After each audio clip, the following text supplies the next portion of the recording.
Welcome to the edge of the world, where jagged basalt meets the crushing weight of the North Atlantic's relentless and icy fury. In this fortress of stone, a delicate bond is forged through the rhythmic clashing of beaks, a promise of life amidst chaos. Every scrap of debris, even the lethal remnants of human industry, is woven into a cradle perched precariously above the churning abyss. Space is the ultimate currency here, defended with a primal ferocity that leaves no room for the weak or the hesitant. Beneath the mother's weight lies a single, pale blue hope, a fragile treasure shielded from the salt-laden winds and freezing spray.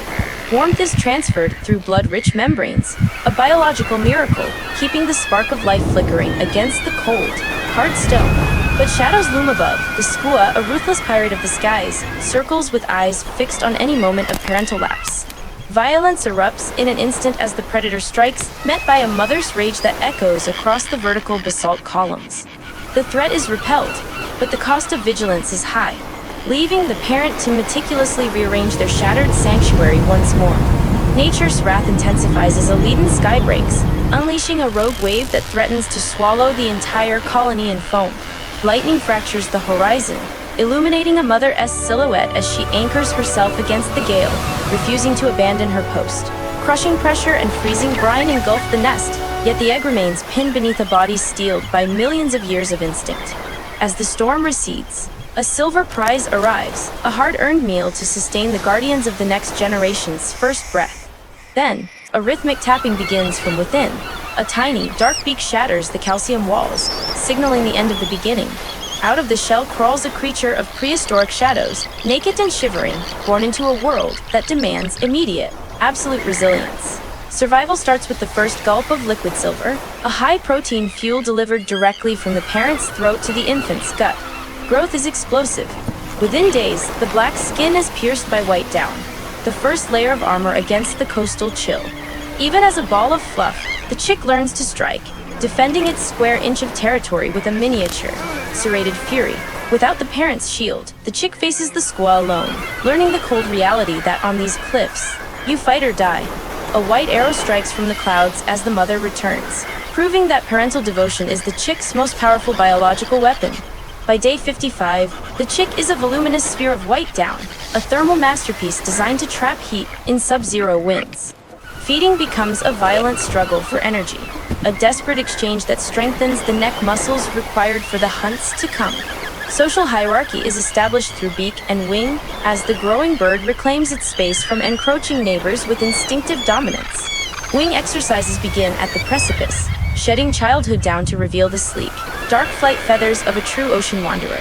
Now nearly the size of its mother, the juvenile stands at the threshold, its body a hybrid of innocence and predatory potential. Oily, waterproof plumage now repels the rain, a biological shield that allows the bird to stand stoically through the Atlantic's worst. But the arsenal is tested by man-made traps. Plastic netting entangles the young, requiring a desperate struggle to avoid a slow death. Strength is forged in the theft of a father's catch, a brutal lesson in the competition that defines life on the wing. Day 90 brings a haunting silence as the parents vanish, leaving the speckled teenager to face the horizon in absolute, terrifying solitude.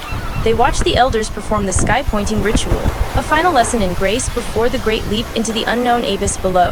Hunger becomes a gnawing fire, driving the bird to pace the narrow ledge, its gray-blue eyes searching for a path to survival. Vertigo is conquered by necessity. The bird peers into the 100-meter drop, sensing the ocean's call vibrating through its webbed feet. Around it, others take the leap of faith, tumbling through the mist and slamming into the indigo waves with bone-shattering force. The protagonist reaches the edge, anchors its claws one last time, and surrenders its body to the pull of the great Atlantic. Free fall is a chaotic teacher. The bird tumbles and spins, its wings clawing at the air to find a non-human center of gravity. The impact is a thunderous collision, a baptism in salt and foam that marks the transition from cliff dweller to a creature of sea. Danger rises from the depths as silent predators circle, testing the juvenile's ability to stay afloat in a world of hidden teeth. Miles from land, the bird masters its uropigal gland, spreading essential oils to ensure its speckled armor remains buoyant and dry. The first dive is a clumsy failure, a frantic burst of bubbles and wasted energy that yields nothing but a lungful of brine. But then, the miracle of flight is realized. A desperate run across the waves ends in a triumphant lift into the sky. Altitude 30 meters. Eyes locked. Target acquired. The juvenile kept seen, transforming into a living spear aimed at the silver heart below. 100 kilometers per hour. The dark gray beak pierces the surface tension, a kinetic explosion that shatters the ocean's calm face. Underwater, the bird becomes a torpedo, wings beating through the indigo gloom to outmaneuver the panicked, shimmering schools of silver prey. Success. The first kill is swallowed whole, a surge of life-giving protein that validates every struggle since the shell first cracked. Winter arrives with a vengeance, forcing the speckled survivor into a grueling migration toward the warmer, distant waters of the south. Rogue waves rise like liquid mountains, engulfing the bird in a suffocating embrace of foam and fury that tests its very soul. Exhaustion sets in. The bird clings to a piece of driftwood, shivering in the rain, a tiny spark of life in infinity. A great Skua descends to finish the job, but the Gannet fights back with a desperate, primal rage that defies its fatigue. Tropical sun replaces the ice as the bird reaches Africa, hunting flying fish in a high-speed chase across vibrant, jade-green reefs. Industrial giants churn the sea. The bird joins a screaming cloud of thousands, scavenging in the wake of massive, iron fishing trawlers. Disaster strikes as a wing snags a nylon mesh. The bird thrashes against the steel hull, narrowly escaping the mechanical winch's grind. Night brings no rest, only the silver path of the moon and the eerie glow of bioluminescence marking the movements of the deep. Half a brain sleeps while the other flies, a biological marvel that keeps the bird airborne across the vast, empty Atlantic nights. 1 year has passed. The first molt begins, shedding the brown of childhood for the pristine, white armor of a true adult. It dives amidst giants, stealing fish from the very jaws of breaching humpback whales in a display of suicidal, predatory courage. The bird returns to Ireland's cliffs, a ghost in the mist, searching for a place to belong among the established breeding pairs. Plague sweeps the coast. The bird walks among the sun-bleached carcasses of its kin, a grim reminder of the fragility of life. It dives through a gauntlet of sharks, snatching prey from the apex predator's snouts with a speed that borders on the impossible. 4 years of wandering end as the VI Cheesy Eye Bazon appears, the yellow-headed master returning to the fortress where its journey began. A mate is found. The fencing ritual begins anew, 1825-day cycle completed, yet the true test of legacy is just beginning.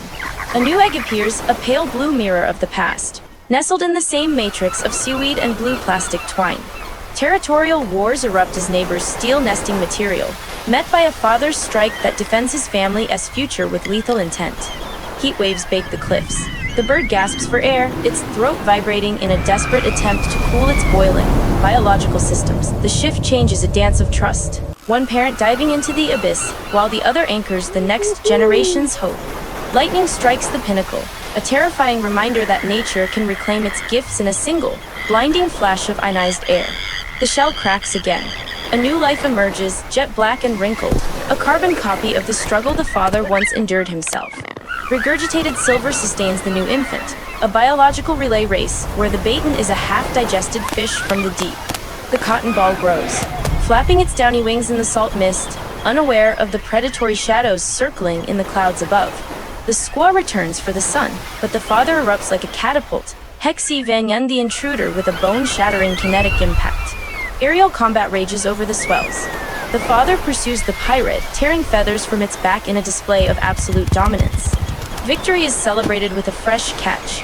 The family huddling together as the golden hour sun, thumb their white, woolly plumage. The sun reaches the edge, his eyes reflecting the same Kaukatiti dew that once drove his father into the abyss. The leap is taken. The father watches his legacy tumble into the foam, a silent prayer carried on the howling Atlantic wind. Night falls on the elderly king. He stands motionless under the moon, his weathered feathers a map of 1,000 survival stories. An oil spill stains the sea, a black shroud that the wise bird avoids, sensing the toxic death lurking in the rainbow sheen. This is not just a hunt. It is a coordinated strike. Thousands dive in unison, a strategic bombardment that overwhelms the bait ball. The elderly bird observes from a distance, recognizing the patterns of the sea that the younger, more reckless hunters often miss. A blizzard encases the world in ice, but the bird uses the snow as insulation, a strategic move to survive the freezing dark.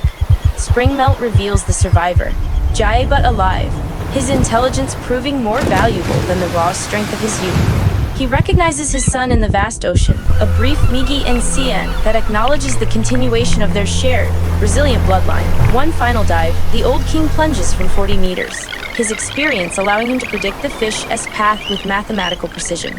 Underwater, he does just chase. He corners. He uses the terrain of the reef to trap a prize that younger birds lost. The heavy catch nearly drowns him, but he uses the rhythm of the swells to launch himself back into the sky's embrace. He returns to the nest, not to eat, but to provide for a grandson he will never see reach the open sea. His joints are stiff, his eyes cloudy, yet he remains the colony's sentinel, sensing the coming storm before the first cloud appears. The F1 generation takes the lead, their sky-pointing ritual a perfect echo of the lessons the old king carved into the stone.